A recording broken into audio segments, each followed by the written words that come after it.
तो आणि मी. कधी कधी वाटतं प्रेम म्हणजे एकमेकांवर हक्क नव्हे, तर एकमेकाला समजून घेण्याची तयारी असते. आणि तो वृषभ मला समजून गेला. त्यामुळेच आजही मी त्याच्यावर प्रेम करत राहिले आहे, अगदी त्या पहिल्या दिवसासारखंच. मी नंदिनी, एक साधी गावातली मुलगी. शिक्षण झालं, गावातच राहिले. लोकांचं भलं करायचं, काहीतरी उपयोगी पडायचं, एवढंच स्वप्न होतं. माझं जग ठरलेलं होतं. माती, माणसं आणि गावाशी नातं. पण एक दिवस माझ्या जगात शहर आलं आणि त्याच्यासोबत तोही, वृषभ. मी एके दिवशी चौकातल्या लहानशा बैठकीवर गावातल्या बायांना स्वच्छतेबद्दल समजावत होते. तेवढ्यात मागून एक मोठी गाडी थांबली. धुळीचा फवारा उडाला. सगळ्यांची मान वळली आणि तो गाडीतून उतरला. पांढऱ्या शर्टात, काळा गॉगल, केस थोडे वाऱ्याने ओढलेले, चेहऱ्यावर एक वेगळीच रुबाबदार शांतता. माझ्या नजरेनं त्याला पहिल्यांदाच टिपलं. तो पहिल्यांदा गावात आला होता तेव्हा सगळ्यांचं लक्ष त्याच्याकडे होतं. उंच सपुरा, नीटच कपडे, चेहऱ्यावर आत्मविश्वास आणि डोळ्यात एक विचित्र प्रश्न. गावात असं कधी कोणी येत नाही. त्याचं चालणं, इकडे तिकडे पाहणं सगळं वेगळंच वाटत होतं. आणि मी त्याला आधीच मनात शहरातला एक मोठेपणाचा, हवेत फेकणारा माणूस असं ठरवून टाकलं होतं. आणि तेवढ्यात तो थेट माझ्याजवळ आला आणि शांतपणे म्हणाला, "नमस्कार, मी वृषभ. आपल्या गावातल्या जलप्रकल्पासाठी आलोय." मी त्याचं बोलणं ऐकलं आणि लगेच थोडंसं चिडून म्हणाले, "तुम्ही लोक येता, फोटोज काढता, बोलता खूप काही, पण करत काहीच नाही, आणि नंतर गायब होता. इथल्या लोकांचं काय? तुम्ही लोक गावात आलात म्हणजे गाव बदलणार का? इथे लोक रोज पाण्यासाठी तासन तास वाट बघतात, पण त्यांची अवस्था तुम्हाला काय समजणार? कारण तुम्ही तर मजेत राहता ना शहरात." माझ्या बोलण्यात राग होता. हे लोक फक्त दाखवायला येतात. मनानं कोणीच नसतं गावाच्या भल्यासाठी. तो मात्र गोंधळला नाही, काही बोलला नाही. त्याने फक्त माझ्याकडे पाहिलं, जणू तो माझ्या रागामागचं दुःख वाचत होता. त्याच्या डोळ्यात राग नव्हता, उलट समजून घ्यायची एक शांत इच्छा होती. तो क्षण आणि माझं मन गोंधळलं. तो वेगळा होता. त्याचं बोलणं, राहणं सगळंच मला पहिल्यांदा खटकलं. पण त्याचे डोळे काहीतरी बोलत होते. मला वाटलं मी त्या उगाचच थोडीशी नाराज होते का? त्या दिवशी त्याला मदतीसाठी गावातील कोणाची तरी गरज होती. लोकांनी त्याला माझे नाव सुचवले. पुन्हा एकदा आम्ही एकमेकांच्या समोर आलो. काही दिवसात आम्ही एकत्र कामही करू लागलो. पण दोघांच्या मनात काहीतरी विचित्र चालू होतं. कामापुरता बोलणं, नंतर इतर वेळी गप्प बसणं असे काही चालले होते. मी त्याला काहीही बोलून बसायचे, पण तो स्मित हास्य करून टाळून द्यायचा. पण हळूहळू सगळं काही बदलू लागलं. मी त्याला जसं समजत होते तो तसा नव्हताच. हळूहळू त्याचा स्वभाव मला आवडू लागला.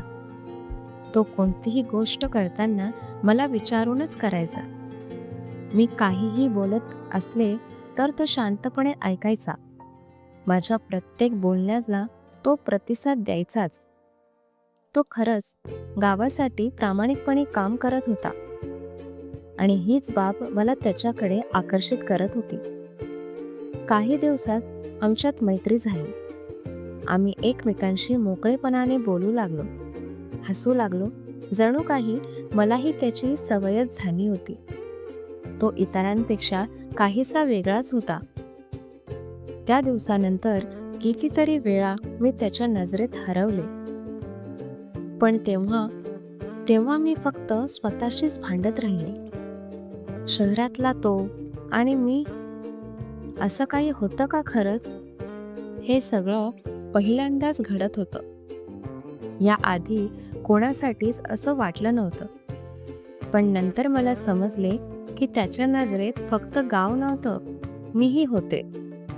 त्याच्या प्रत्येक विचारात मी भिनत गेले आणि कधी त्याचं हास्य माझ्या मनाला गुदगुदल्या करून जायचं, तर माझं हसणं त्याच्या नजरात थांबून जायचं. प्रेम? हो, बहुतेक झालंच होतं. पण मी बोलले नाही, त्यानेही नाही. माझ्या मनात एक भीती होती. तो शहरातला मुलगा आणि मी गावातली मुलगी. त्याचं घर मला स्वीकारेल का? पण नंतर स्वतःच स्वतःला समजवायची. हो, जर निस्वार्थ प्रेम असेल तर सगळं बदलतं. आणि एके दिवशी तो अचानक थोडा दूर गेला, न बोलता न सांगता. तेव्हाच मी समजले, प्रेमाचं खरं रूप म्हणजे शब्द नव्हे तर अनुभव. आणि तो अनुभव मी अनुभवला. तो असा का गेला असावा? मला काही भास झाला होता का? मी त्याच्यावर विश्वास ठेवून चूक केली का? मनात अशा प्रश्नांची गर्दी होऊ लागली. पण एक मन म्हणायचं, नाही, तो तसा नाही. निरागस वाटणारे त्याचे डोळे माझ्याशी खोटे बोलू शकणार नाहीत. तो नक्कीच परत येईल. कधी कधी वाटतं, प्रेम म्हणजे एकमेकांवर हक्क नव्हे तर एकमेकाला समजून घेण्याची तयारी असते. आणि तो वृषभ मला समजून गेला. त्यामुळेच आजही मी त्याच्यावर प्रेम करत राहिले आहे, अगदी त्या पहिल्या दिवसासारखीच. ज्या रस्त्याने तो आला होता त्या रस्त्यानेच माझे डोळे लागले असायचे. आणि एके दिवशी माझी आतुरता संपली. त्याची गाडी पुन्हा दिसली. तो परत आला होता, आपल्या घरच्यांना घेऊन.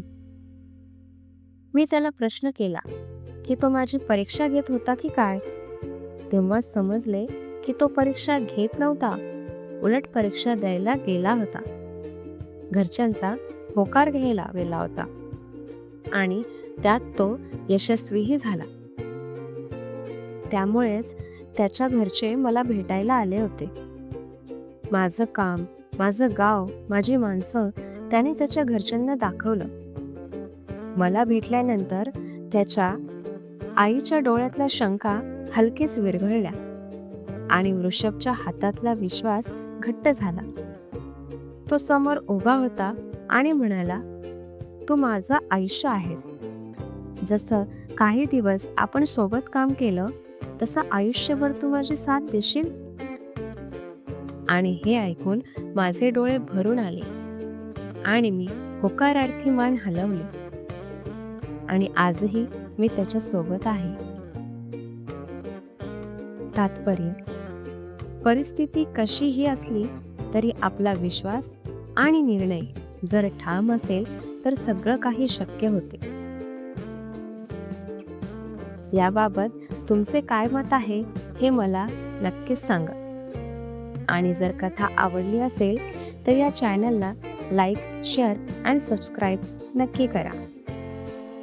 धन्यवाद.